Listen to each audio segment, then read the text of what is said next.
All right. So thank you once again for joining this program. I'm going to start by asking the very first question to Ritu. Ritu, you have been meeting people with gut problems for a number of years. What are the most common gut issues you come across in the elderly?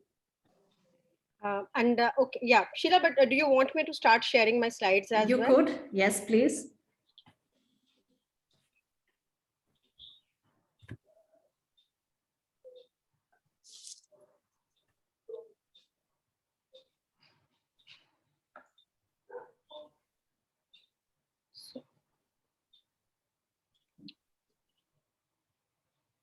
Uh, as expected, I'm not able to, Sheila. I think now I can, yes, just a sec. Okay, yeah, Yeah, it's coming. it Yes, yeah. Can you put it on full screen mode, please? yeah. Before that, I think I'll have to make some changes because half of my slide is not visible to me because of the. It's very clear here. Mm, yeah, okay. For that, I have to go to slideshow, right? Yes.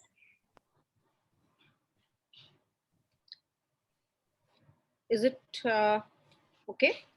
It's not yet on slideshow, but we can see the whole. Yes, this also will do. It is now. Yes. This is actually new laptop and I have absolutely no idea. It's my daughter's laptop actually. Yeah. So, okay. So, Sheila, replying to your question. See, we definitely have been seeing a lot of seniors with the gut issues, and most common, gut issues that we see are, oral sensorial complaints, basically dry mouth, that we, in medical language, we call it as xerostomia. Then there are taste disturbances, burning mouth syndrome, even dysphagia, esophageal dysphagia is very, very common. And that's the feeling of food being stuck in the chest. Then there's another problem that we very commonly see, which is mainly seen in obese seniors, I would say, gastroesophageal reflux disease. We commonly call it at GERD. So it is a condition basically that develops when the reflux of stomach content causes some troublesome symptoms like heartburn. Then other, not very common, but yes, we do see a lot of this medicine-induced esophagitis. That is inflammation of Ritu, we're not able to hear you.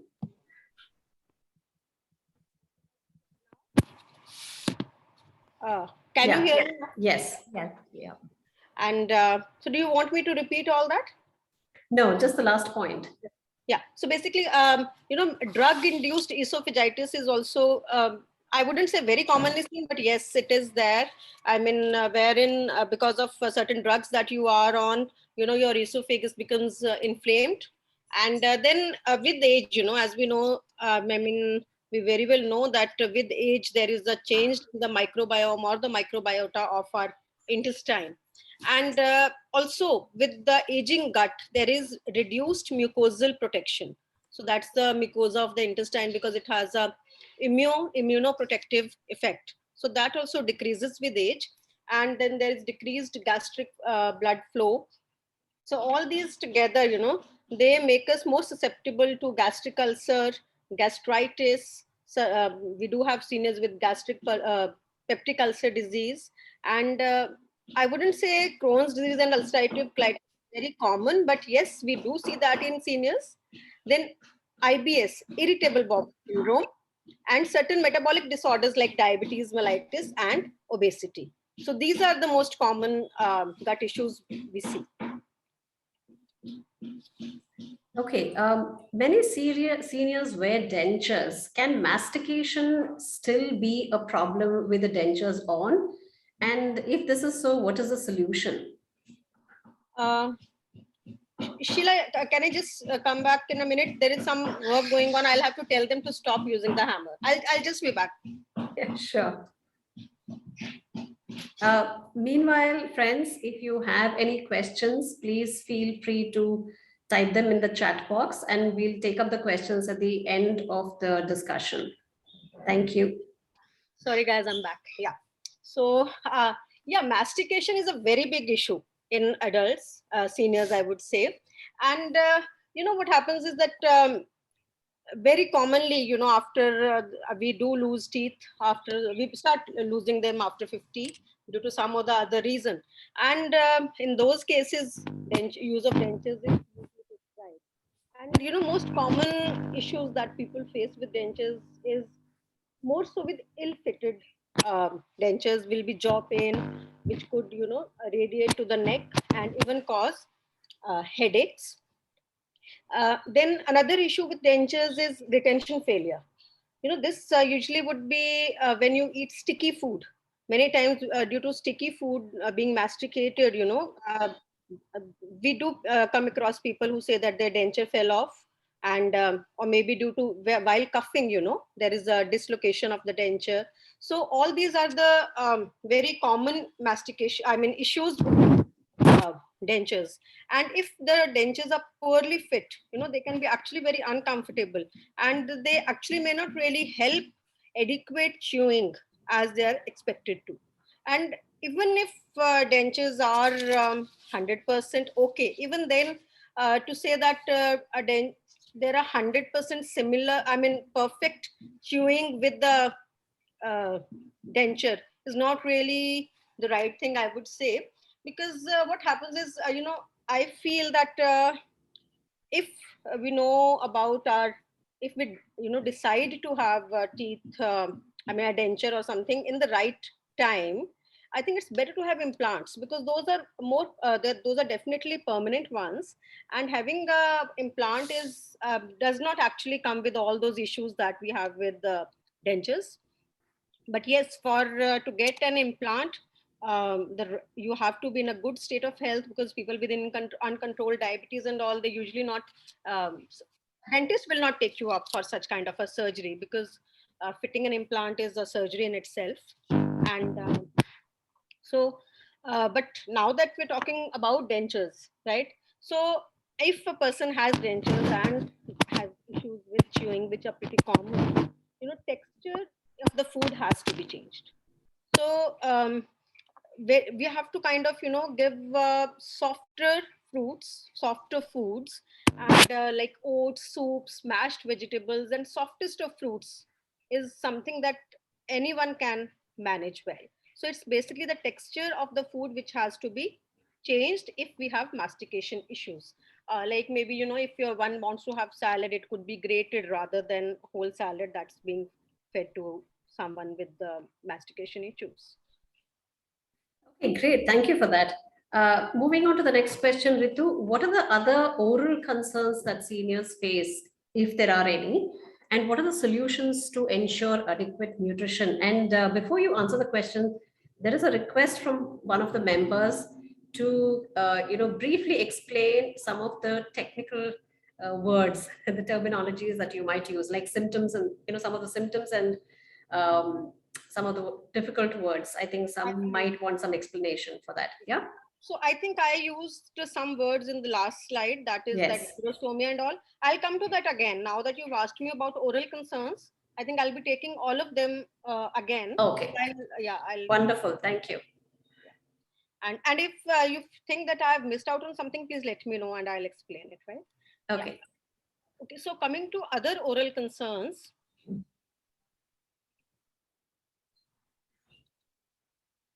see, basically, there can be changes in the oral cavity, and that could be due to local trauma, like, ill-fitting dental processes. Dental processes means anything for your dental health that is like a denture. Here, what I mean is denture. So many times there are some local infections or diseases, and improper hygiene is something that actually leads to candidiasis. That is kind of a fungal infection of the gut, of the oral cavity. So stomatitis is again kind of an inflammation around your lips. So all these things can happen due to this bad hygiene, improper hygiene, and also it's a side effect of having ill-fitting dentures.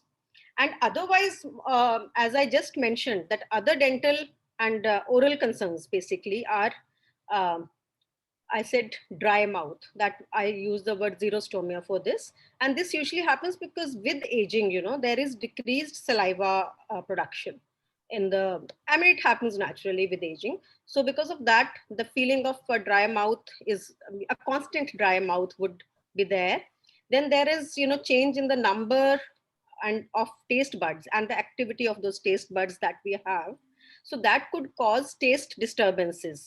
So if I've used the word dysgeusia and ageusia, is basically ageusia means that you don't have any sensation of taste, and dysgeusia means that there is a disturbance in your uh, this sensation of taste. And then there can be burning mouth syndrome, that you constantly feel that there is an uncomfortable kind of a feeling in your mouth. And all these three major complaints, they are due to decrease in saliva secretion. And many times this dry mouth can also happen due to, there's a disease by the name Sjogren's syndrome, right? So in this, basically this secretion of salivary glands decreases, and so this also can be one of the reasons, if not normal aging. And then many times most of the seniors would be on medication. It could be like some antidepressants, it could be drugs used to treat Parkinson's. So all these can also cause dry mouth. And this taste disturbances again can be caused by due to side effects of many medications. Usually, many antibiotics, and metronidazole is the antibiotic usually given for stomach, and even for your tooth problems, metronidazole is given. And then levodopa is the medicine which is used to treat Parkinson's, and glipizide, and basically any kind of drugs used to treat, with concerns of aging, they can lead to change in the taste or the taste disturbances. And other than this, very common and of major concern is oropharyngeal dysphagia. That is, oro means mouth, pharyngeal is this throat, and dysphagia is difficulty to swallow food. In chewing food or initiation of swallowing.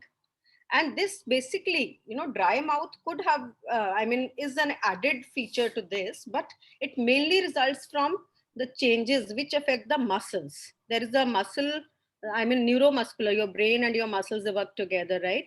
So all those muscular mechanism that would actually coordinate the tongue and the pharynx and the upper esophagus, that is the food pipe, esophagus sphincter, because there is a sphincter here, that would actually let the food in.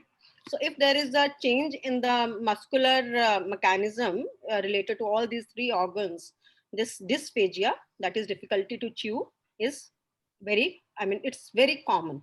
And many times, usually it is due to this weakening of muscles with aging. But then in certain people, it could be due to some obstruction also. That there could be a stricture, narrowing of the food pipe. So that is stricture, or there could be a tumor. So that could lead to difficulty in swallowing. And at times there is compression from surrounding tissues. This usually would happen mainly in someone who's met with an accident, or at times in very highly obese people. But usually muscular weakness with aging is the most common reason for dysphagia. Okay. And I have some, I wanted to take up dysphagia in details. Can I go ahead? Yes, please. I'm trying to move the slide, but yeah. So basically, how do we detect dysphagia? What are the symptoms that you should look for in yourself or in your friends, so that you could say that he or she may be suffering from dysphagia? Usually when, there is frequent coughing when eating, especially with liquids, this is one symptom. Then if you have to make an increased effort to swallow whatever you're trying to eat, then at times if there is drooling or dribbling of food, and you need to continuously clear your throat while eating, and if there is a continuous feeling of fullness in the throat, and many times watery eyes, and with along while eating. So all these are the possible symptoms that you should, that could make you think that maybe you're suffering from dysphagia. And when it comes to dysphagia, it can be very easily taken care of. I mean, not treat cured, but yes, we can make changes, because all these oral concerns, ultimately what they would lead to is nutritional deficiencies. That be it dry mouth, be it taste changes, be it burning sensation, gastroesophageal reflux. Ultimately, all these symptoms will lead to decreased intake, overall decreased intake, or then we'll be talking about more issues, so that those will lead to decreased absorption of nutrients. And all this is, it's a part of aging, right? So to basically counteract this, so that you don't feel all the side effects of nutritional nutrition, we can kind of we have devised ways how people with dysphagia can eat better, or how they can improve their nutritional intake, right? So basically, again, for dysphagia, we have to alter the texture and even consistency. So if it's a very thin liquid and you feel that it's kind of dribbling when you try to drink it, we can thicken those liquids.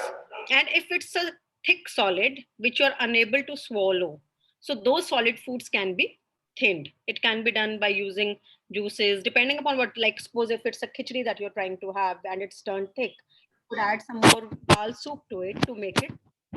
And if it's a liquid, we could add some corn flour or ground vegetables to it, or some gelling agents to make purees, so that it's easier to consume. So modification in consistency is definitely mandatory, especially if there is loss of teeth or if dentures are ill fitting. Even then, and diet again will have to be soft, well cooked, and it should include foods which require little or no mastication. Means with little effort you can take in the foods.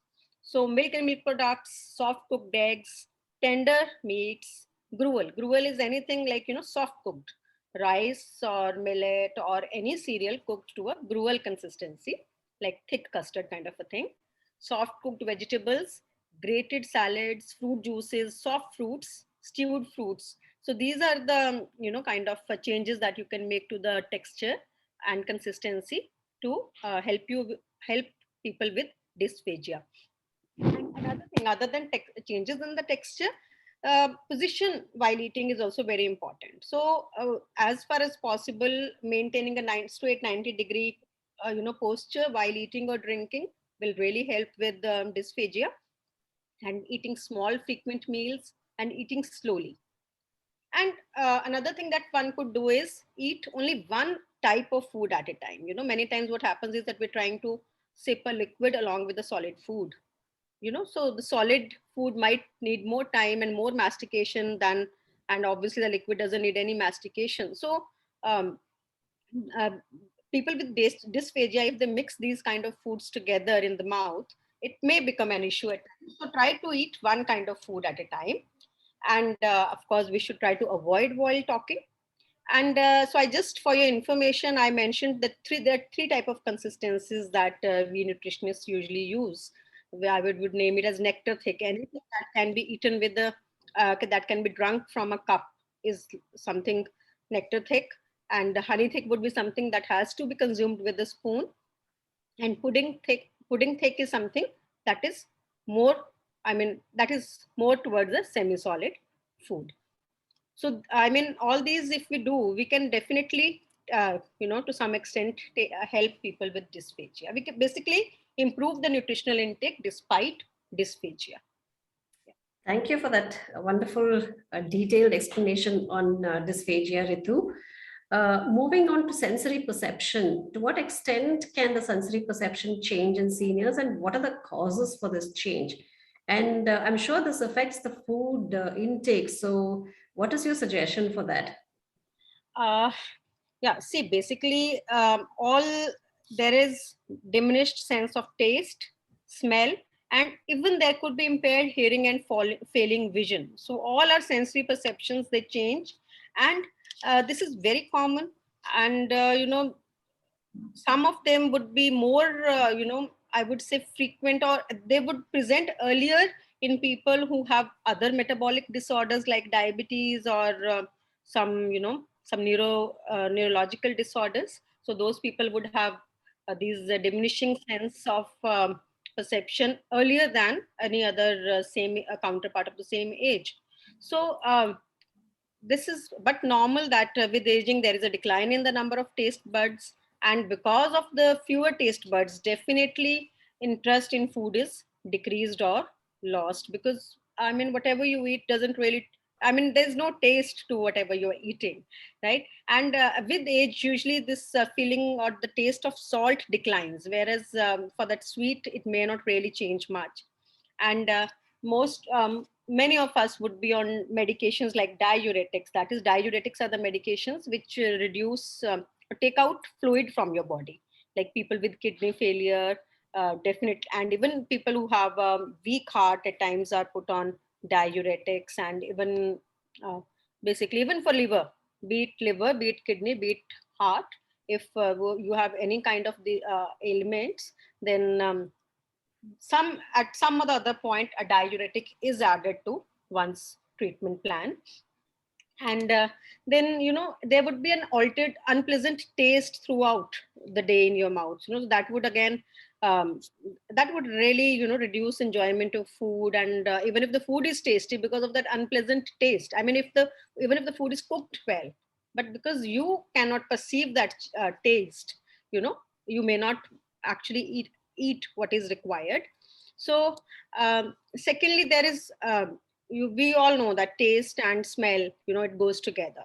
So because there is a decreased sensitivity to smell as well, and that aroma of food that we talk about, that many times what is being cooked in the kitchen, you just by the aroma you want to eat that. But once that smell, that power to smell weakens, so that interest again in the food may diminish. And for some seniors who have to cook themselves, who are on their own, the visual impairment may actually lead to, I would say, changed purchasing powers. Like food selection may not be adequate, and even the way you prepare food, because you don't so because you're not actually, you don't have a help to do that. So all these perception sensory changes, they may not sound very significant problems medically, because they do happen, right? But yes, they do contribute a lot to malnutrition, that is reduced eating. So because unless the food is tasty, and you know what you're eating, and you can feel the change in the taste, one doesn't really feel like eating well. So this is what the sensory perception changes do to us. Okay, that's interesting. Coming to thirst, sensation of thirst is an indicator of dehydration, and this decreases with age. So, how do seniors overcome this to avoid dehydration? See, this definitely is a very big issue.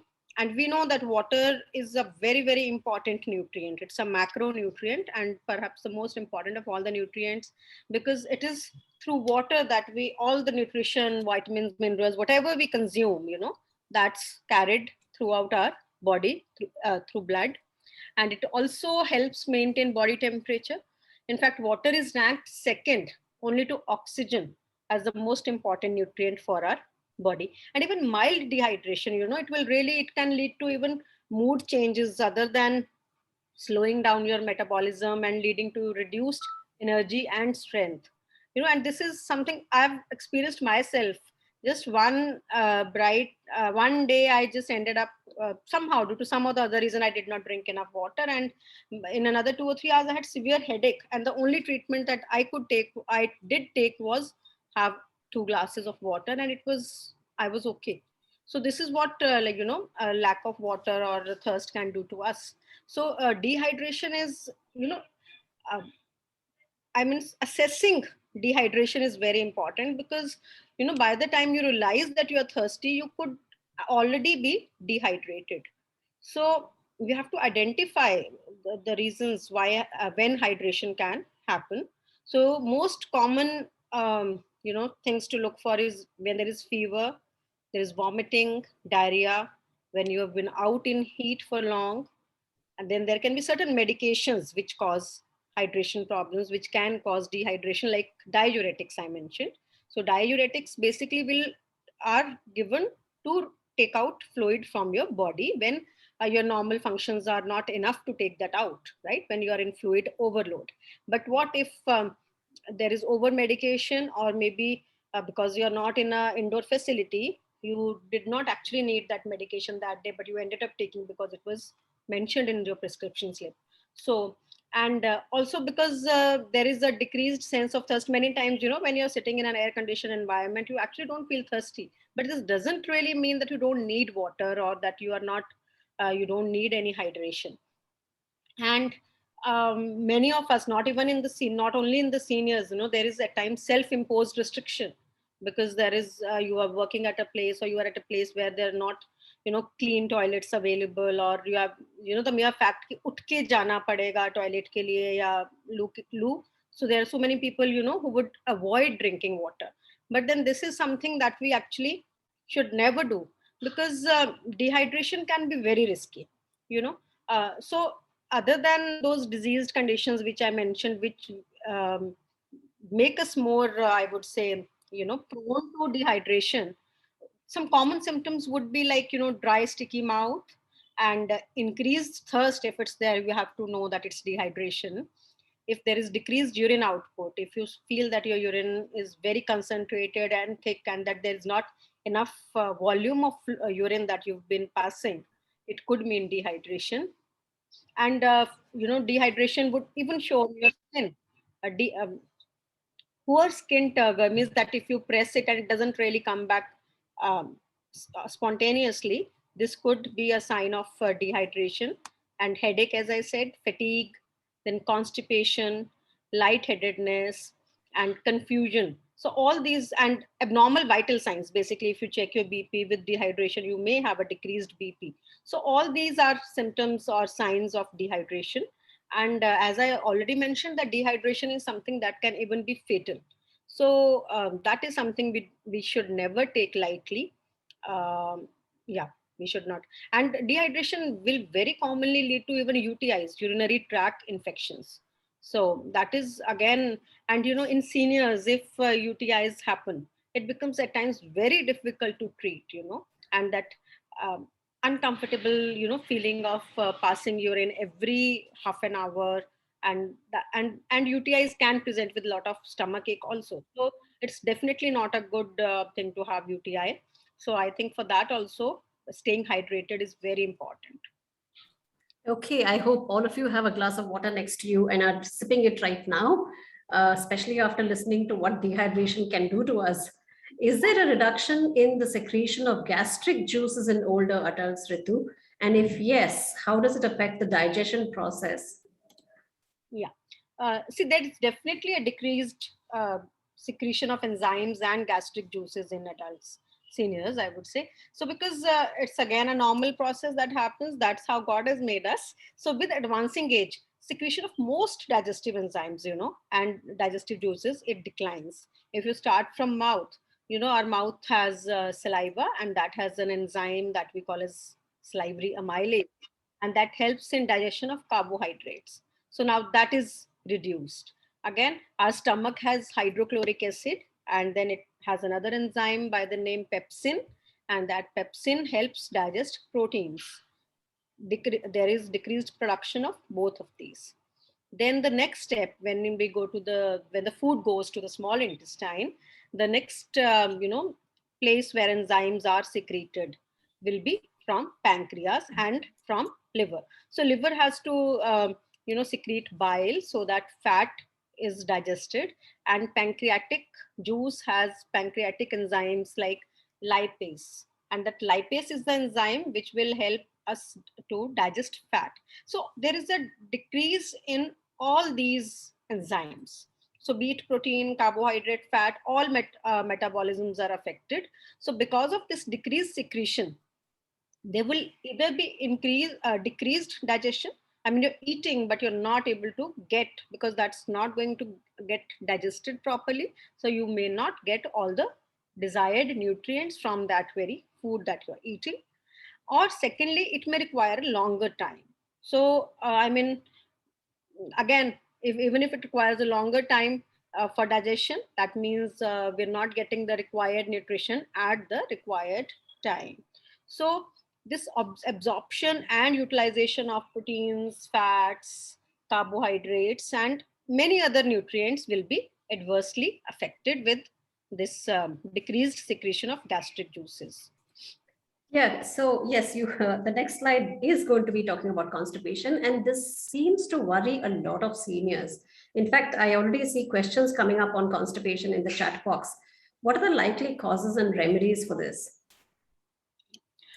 See, the most common cause in the seniors, other after in inadequate eating, because see, for constipation, basically, if we talk of what we need to eat, it is fiber and fluid. These two things are of utmost importance, and these are the two that we usually, because of mastication issues, because of indigestion, because of decreased gastric secretions, GI secretions. So we there'll be incomplete digestion, and we usually, because I've been suggesting change in the texture and consistency of food at for different issues, so that could lead to decreased fiber intake and even fluid intake, if we are really bothered about um, I mean, we miss out on drinking enough fluids, right? So other than those two, due to aging, there is basically thinning of the intestinal muscles. We have muscles everywhere, and if you know that our intestine is a pipe tube kind of a thing, which has a layer of muscles and then a mucosal layer inside. So due to those muscles, it's in a continuous movement, right? So whatever food we eat from the mouth goes to the esophagus, to the stomach where digestion starts, that slurry is formed, and then from the stomach that food passes on into the small intestine, and from the small and major this digestion happens in the small intestine, and then that slurry moves to the colon, that is the large intestine. So this is how stool formation takes place. So when these muscles are weak, right, this and more so when I mean, with aging, there's decreased physical activity also, and then along dietary deficiencies, as I mentioned. So all these will lead to a decrease in gastric motility. Gastric means stomach. So because there is a decrease in activity of the stomach, food may not actually be, emptying of the stomach may not happen as expected in normal individuals. So if food doesn't move to the intestine at the right time, and then from intestine further, because of this, I would say, weak muscles, the food movement of food along the intestine, small as well as large, will be delayed, and this leads to constipation. So this and the constipation can be actually it can be serious, because if there is constipation, that means that stool stays in the colon or the large intestine for longer than it should actually be. And if it stays there, we have bacteria inside that will act on it. They'll ferment that, and that can lead to infections, and even those gastrointestinal symptoms like bloating and passing of gas, which can be very nauseating, right? And another major thing that constipation can lead to is colon cancer.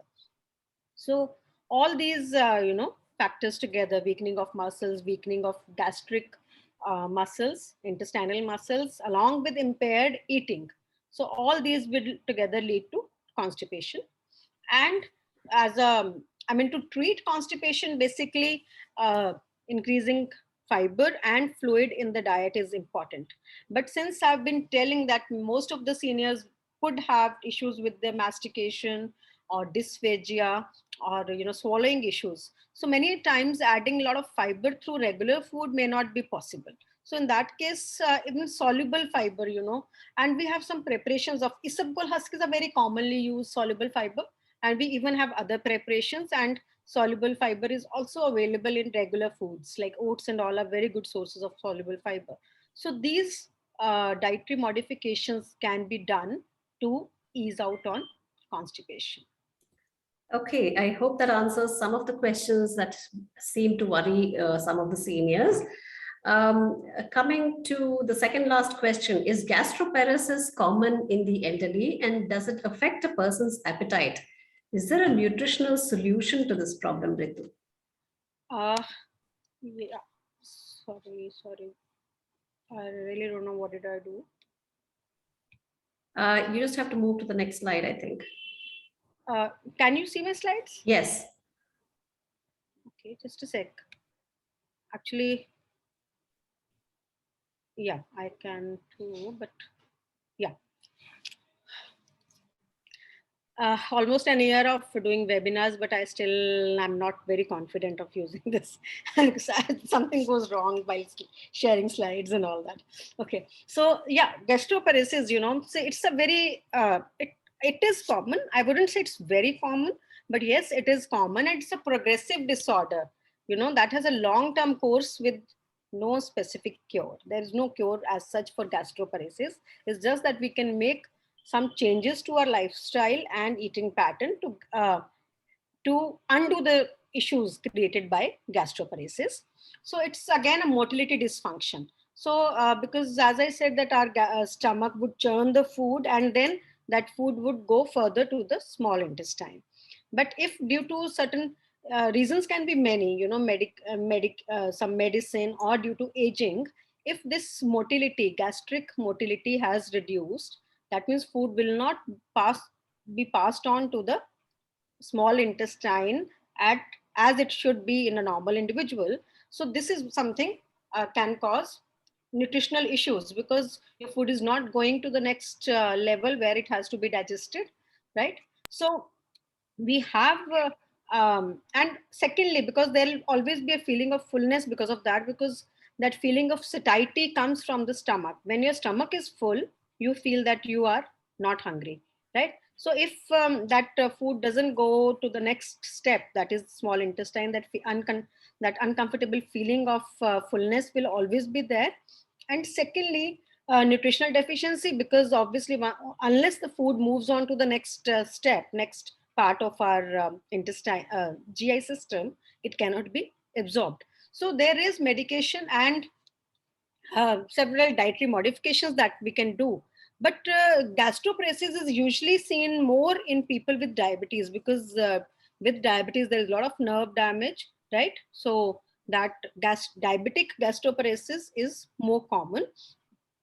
And in diabetics, gastroparesis causes a lot of issues, because it's only that once the food moves from the stomach to the intestine does it get absorbed, and then it will lead to changes in the blood sugar level. So if this due to gastroparesis this movement has hindered from stomach to the intestine, uh, it we actually may not be able to predict the blood sugars rise, and what medication to give or how much to give, even if the patient is on insulin, what dose has to be prescribed. We could go wrong in such kind of a treatment with diabetic gastroparesis. If we have gastroparesis, few dietary modifications, few changes that we can do is, then eating smaller and more frequent meals can help bloating and the cooling. And it may also allow stomach to empty more quickly. We have to chew foods properly, and your posture or the position when you eat is very important. We should avoid lying down during and even after meals. At least for half an hour after meals, you should be sitting straight or maybe walking around, and consuming liquid meal replacements, because liquids will definitely pass from the stomach sphincter faster.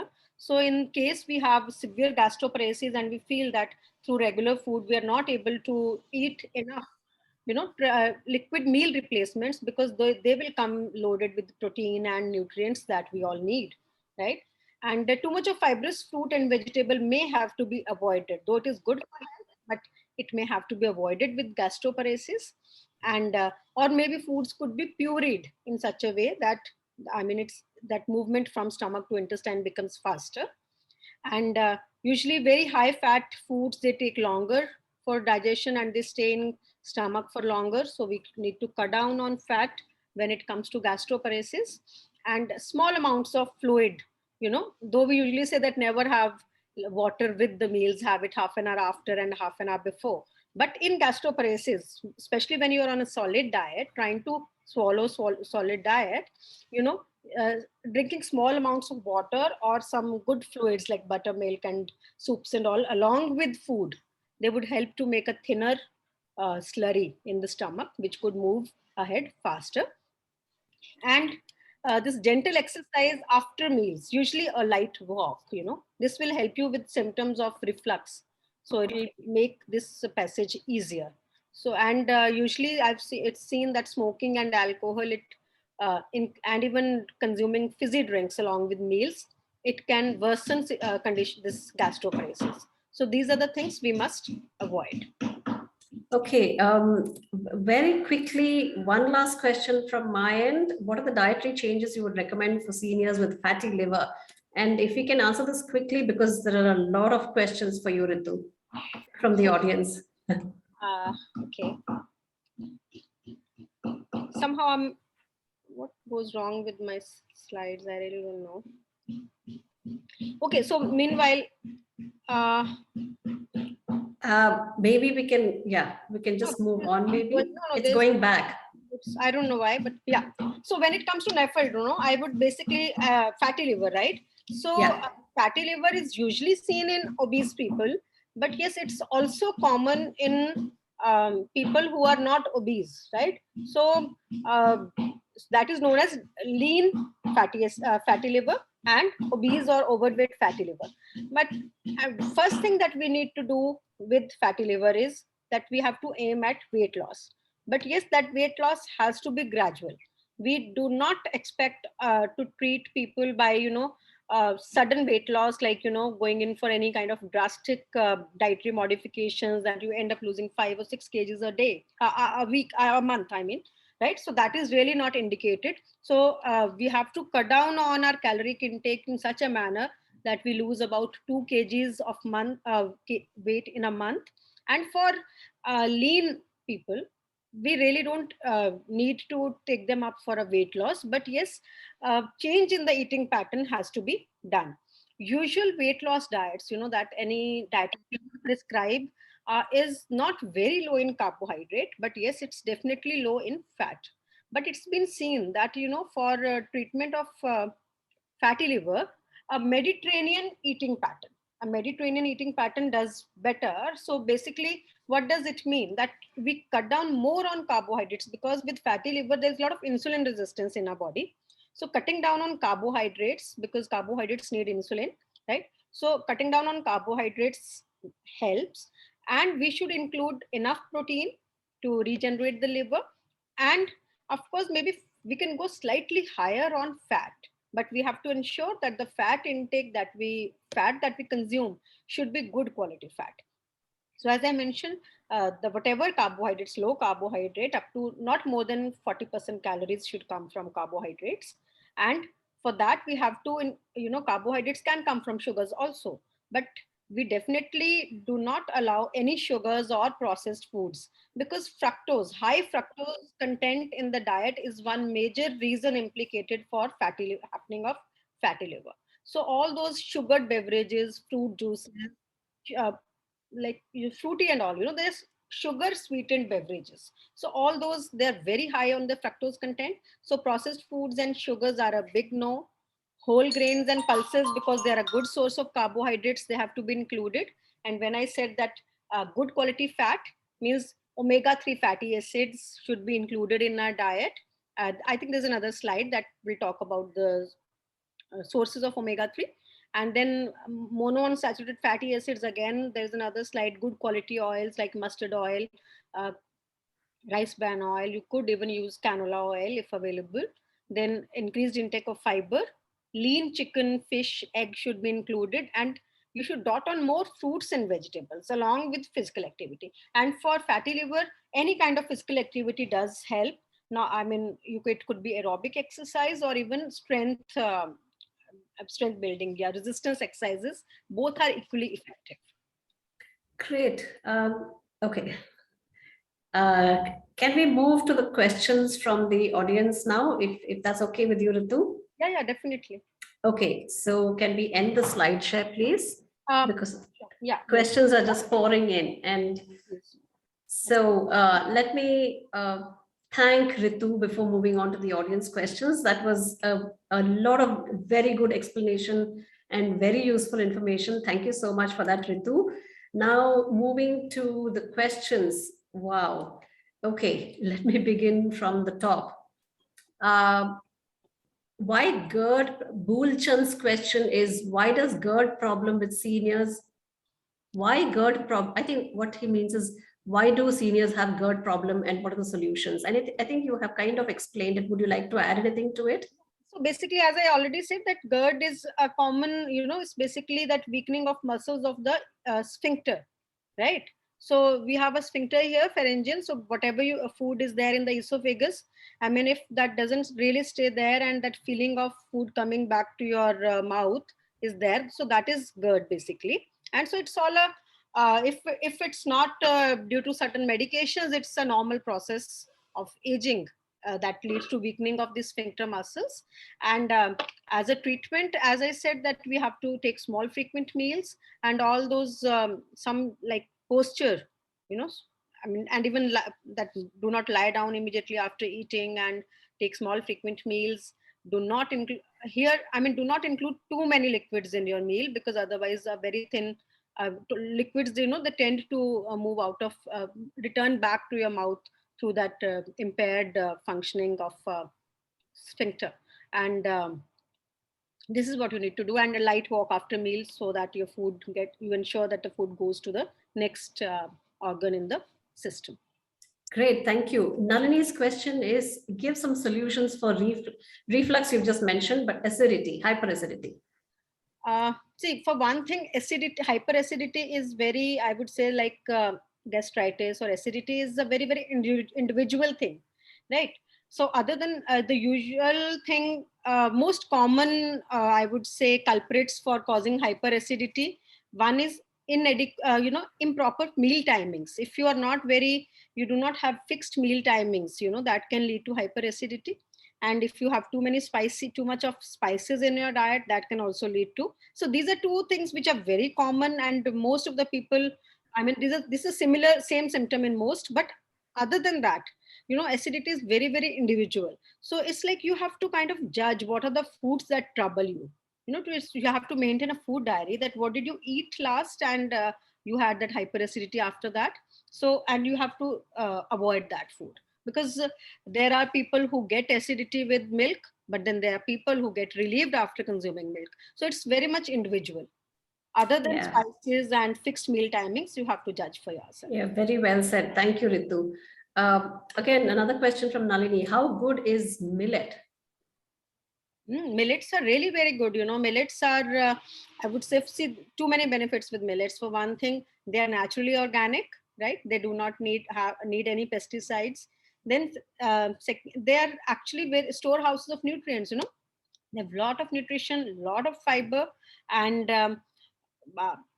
in fact, I say that fermented millets should be added to everybody's diet, not just seniors, because lots of nutrients and fiber, and of course the best part is that naturally organic. So our ancestors have been really using it, and down south people do use. In Punjab, we are actually running I would say we are running an NGO. We're trying to promote millets even in our daily lives. So you please go ahead and use lots of millets. Yes, I have one question. Can you please? Sorry, can you please put the question in the chat box, because there are a lot of questions to take. Please. Okay. Sorry. Next question by Bulchand is, how do you differentiate probiotics and prebiotics, and what is a good variety to use? I think this is a very relevant question. A lot of people would want to use probiotics and prebiotics, I think. Yeah.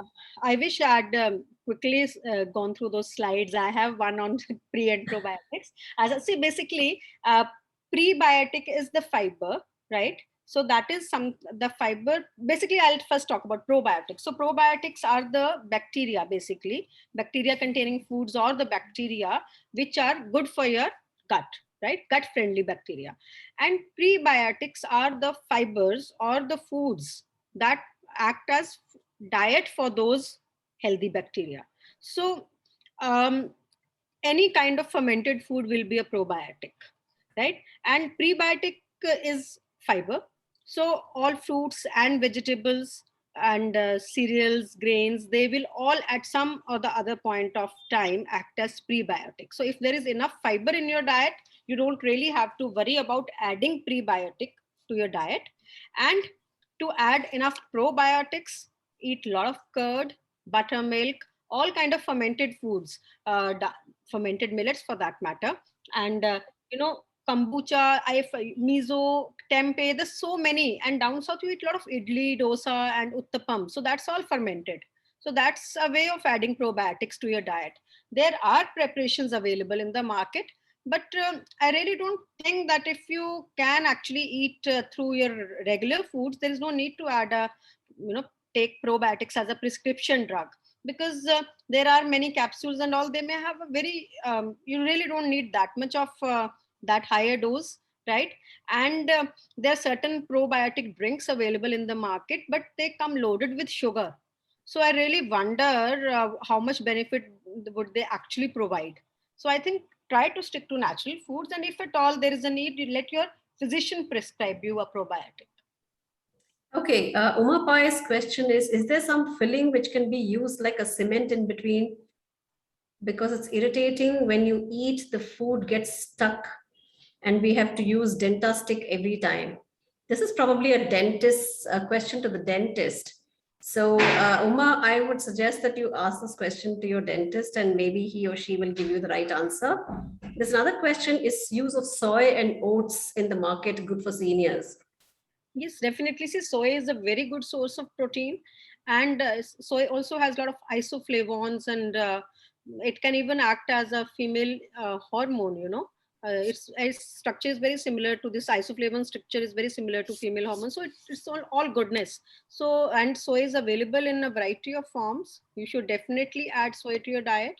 And what was the second thing they said? Oats.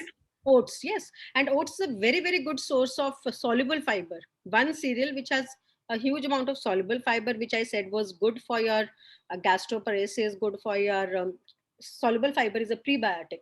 So it's a prebiotic as well. So definitely dot on soy as well as oats. Okay, there is a personal question. I won't mention the name. This person wants to know, but if there is, what is the reason for incomplete evacuation in the first bowel movement, even though that person feels that it is complete, and after eating breakfast, the person has to again go and pass motion. So is there any reason for it? Is there a problem, or is there any reason for this, or do you think it's normal amongst the elderly? I wouldn't say it's, to some extent it could be normal, but yes, this clearly indicates that this is an altered gut habit, right? So it could be due to IBS also, that I said as irritable bowel syndrome, right? And all these kind of symptoms are pretty common. So what you need to actually do is try to cut down on lactose for once, that is milk as such, and consume more of curd and buttermilk. So that's a low FODMAP diet that we say that it could work for you. But to just make things easier and simple, the first most thing that you should try to do is cut down on milk, not dairy, milk, and increase fiber intake in your diet and enough fluid. So, and just 2 motions a day is again very, very common. If it's like, repeatedly you have to go 3 or 4 times and still you feel that you haven't really evacuated, then maybe some motility drugs could be added to your prescription. But I really don't think for just 2 stools a day is perfectly okay. Yeah, just add fiber and more fluid to your diet. Right. But I just to add to Ritu's answer, in case you still have a concern about this, then maybe you could consult a gastroenterologist in the place where you live, and he or she might be able to analyze whether there is a problem or not. If there's no problem, then you're fine. If there is a problem, there's always a solution to it. All right. Another question is, Jesse Rodriguez wants to know, what is the reason for itchy throat, especially in the early morning? Probably nothing to do with the a GI tract or the food that it could be an allergy. Yes, And itchy throat. more of an allergy. More of an allergy, I think, Jesse. You might want to meet an allergy specialist for that. All right. Yes, we always advise to those who have reactions after chemo, soft foods are the best to swallow. I think that's a comment. Okay. There is 669703. I don't know who this is, but the question is, what is the best oil to use for cooking to address acid reflux issues? Okay. See, as such, I don't think that a type of oil can help you with the acid reflux. But yes, overall, we do have healthier options that we want all of you to use. So as I did mention in some of my slides that MUFA rich, that is monounsaturated fatty acid rich oils are considered the best for our health. So rice bran oil, sesame, mustard oil, canola oil, groundnut oil. So these are the oils which are rich in monounsaturated fatty acids, and you should consume more of these. And though there's definitely nothing wrong about using desi ghee and butter also, but yes, that, and even coconut oil, because down south people do use coconut oil. So these are saturated forms, so which are should not be the only type of fat that you use. So do consume butter, desi ghee and coconut oil if you want to, but make sure you use more of rice bran, mustard and the other oils that I mentioned. Okay, thank you for that. Sujaya N has a question. I want to know about diabetic colitis. I'm not sure if I'm getting this right. Sujaya, if you can just clarify what you have written, because it says collates, and I don't know if there's something called diabetic collates. Is there? You're muted. Sujaya, can you unmute yourself and please explain what you're asking? I don't get this terminology. Can you hear me? Yes. It is diverticuli on colon. Okay, thank you. Diverticulitis, yeah. On yes, colon. Can you please explain that, Ritu? Thank you, Sujaya. See, diverticulitis, this is basically, this happens due to constipation. So basically that our intestine, it's like a pocket kind of a structure, and which I said is in a constant movement. So many times if a person is constipated or doesn't have good bowel habits, this stool there would be incomplete evacuation, and this food would get stuck in these pockets, somewhere in the pockets, and it causes well, this pocket mein ad gaya, that way, and doesn't get cleared, and it stays there for maybe days and weeks. So that is diverticuli, formation of and this is again a serious concern, because that food which gets stuck in the diverticuli can lead to further infections and issues, and this diverticulitis can actually lead to even colon cancer. Long-term diverticulitis can lead to colon cancer. So the treatment is to get rid of constipation, basically. Yeah. Thank you. Saroja's question is, I have a sweet tooth and I love sweets and ice creams, but I'm not diabetic. So is it okay if I eat sweets in limitation? I'm 65 years. Everything is good in limit, even if, so one thing you said, you're not a diabetic, so that makes you kind of safe. But yes, you have to even watch your weight. So if you are not overweight, you can still eat. But in general, sugars are really not considered very good for our health. Sugar is actually the new smoking, so as far as possible. And even because I'm here to talk about gut health, and sugar is actually very bad for our intestinal bacteria. So as far as possible, please try to cut down on sugar as such. And if you have a sweet tooth, why not try eating some fruit every time you feel the urge to eat something sweet? Maybe not every time, at least most of the times you could switch over to fruit rather than a dessert. Okay, great. Indra wants to know, what is the correct amount of water to have? Yeah, see, if you're active, and usually we go by this, as per body weight. So up to 35 ml per kg of your body weight is the requirement for water. And if you are living in a very humid or hot condition, you could go, you could take more. So you have to calculate as per your weight. Great. Jesse has another question. What diet would you suggest for borderline diabetics? I think we will keep this aside, Jesse, for now, because we plan to have another talk, another session on diabetes. And today we're talking about gut health. So we'll skip the question if you don't mind. We will certainly address it in another session. Vinaya Dravid asks a question. My question is, despite taking more than 3 liters of water, many a time I have constipation. Why do you think this is? See, water is not the only nutrient that you need to look at. Maybe you're not going, you're not having enough fiber. So you have to look at both the entities, fiber as well as water. So, and third thing that you could do is maybe do some exercise. If Sujaya is a yoga therapist, as far as I just know, right? So I think these are pranayams, that stomach wali exercises, anulom, vilom, and all, they really help with a lot with constipation. So those are the things you should include. Okay, great. Lena Mascarene's question is fluid food good or solid food good for the gut?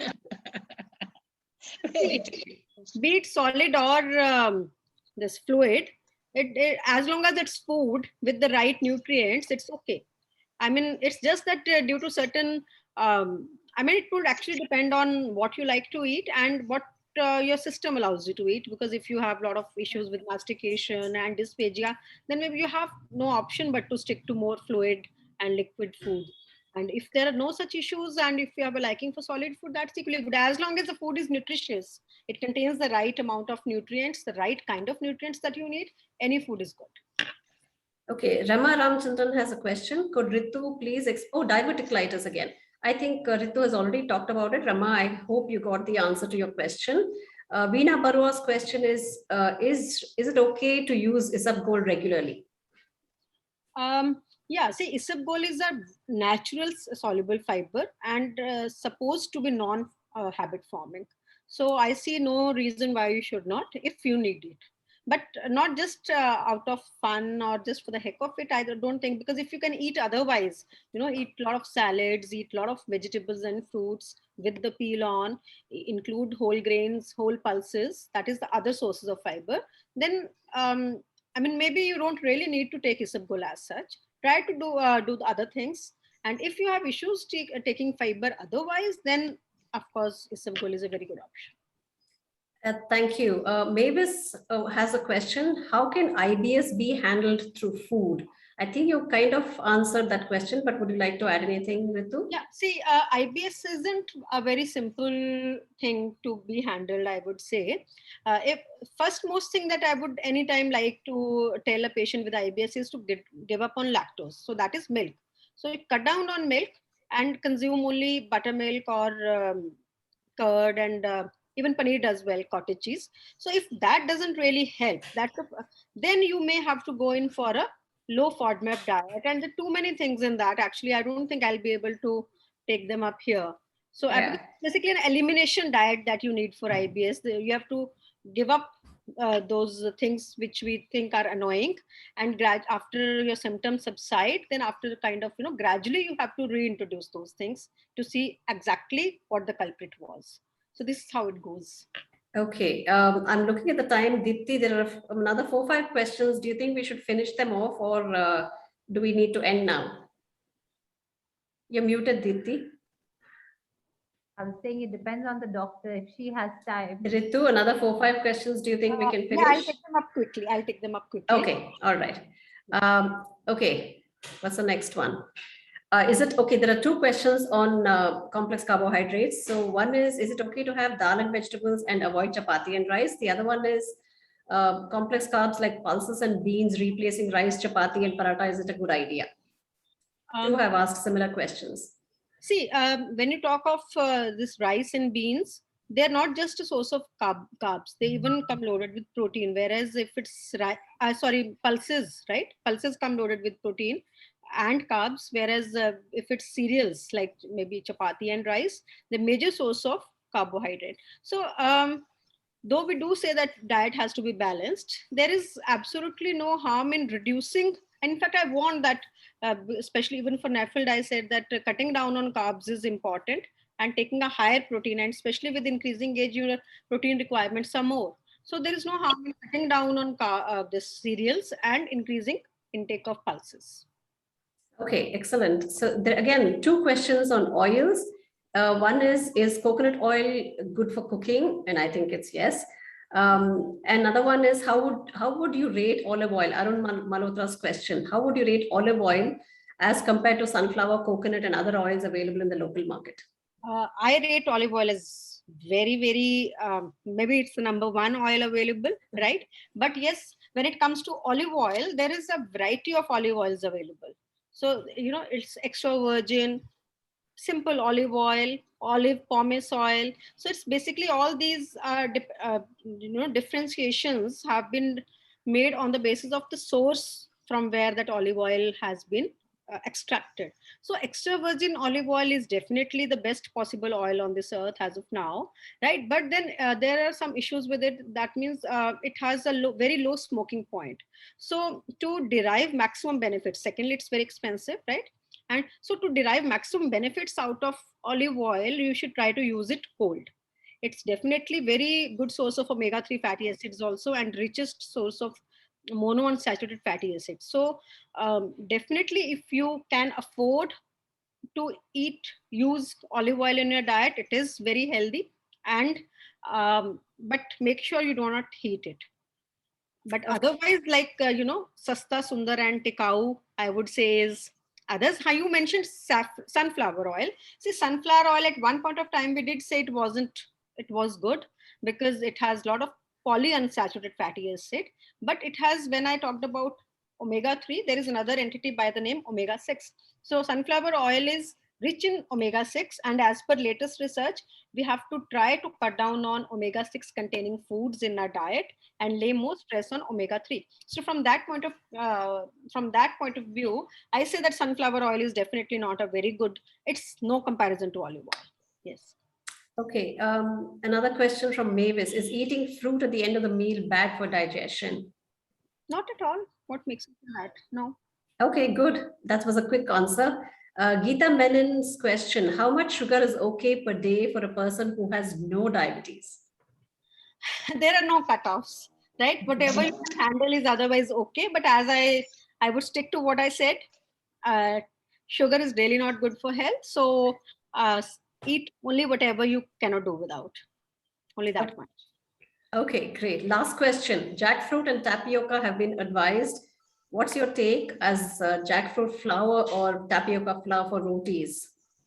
I don't have too much idea about jackfruit flour because we don't really get it in our part of the country at all. All that I know is jackfruit as such, right? But I can definitely comment on tapioca.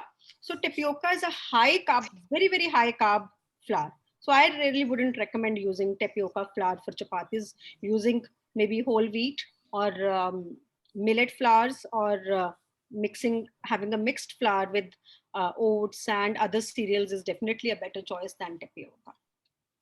Okay, just to add to your answer, Ritu, I think jackfruit flour is now available down south. It probably in Kerala, I think it's being sold, and I don't know if it's come to the other states, but it's being made in Kerala and sold. And the recommendation is that it is to be used along with wheat flour in small quantities. And yeah, that helps various benefits. But again, I think we will be digressing if we start talking about that. So maybe another session. So with this, I think we come to the end of the long list of questions from the audience. Thank you so much for being very patient. Thank you, Ritu, for a beautiful presentation and patiently answering everyone's questions, and all of you for participating very enthusiastically and staying on till the end. And Dipti, I can't thank you enough for the opportunity and for organizing all of this. Thank you so much. Thank you. I would like to thank Deepti and Sheila for having me here, and to all of you who actually patiently heard what I was talking. And I'm really happy answering all the questions because that's what I was looking for, right? Thank you so much. That was very interesting. It was an excellent Thank you. session. Thank you, Dr. Ritu Sudhakar. And Sheila, of course, for conducting it so professionally and responding to all the questions that came in. Thanks so much, everyone, for joining us. Thank you, Sheila, and thank you, Ritu. Thank you so much. Thank you, and bye-bye. Thank you. Bye, Bye-bye, Thanks. everyone. So much. Yeah, it was lovely. Lot of appreciation for Ritu in the chat box. Thank you, everyone. Yes. Thank you. So some really important points were covered.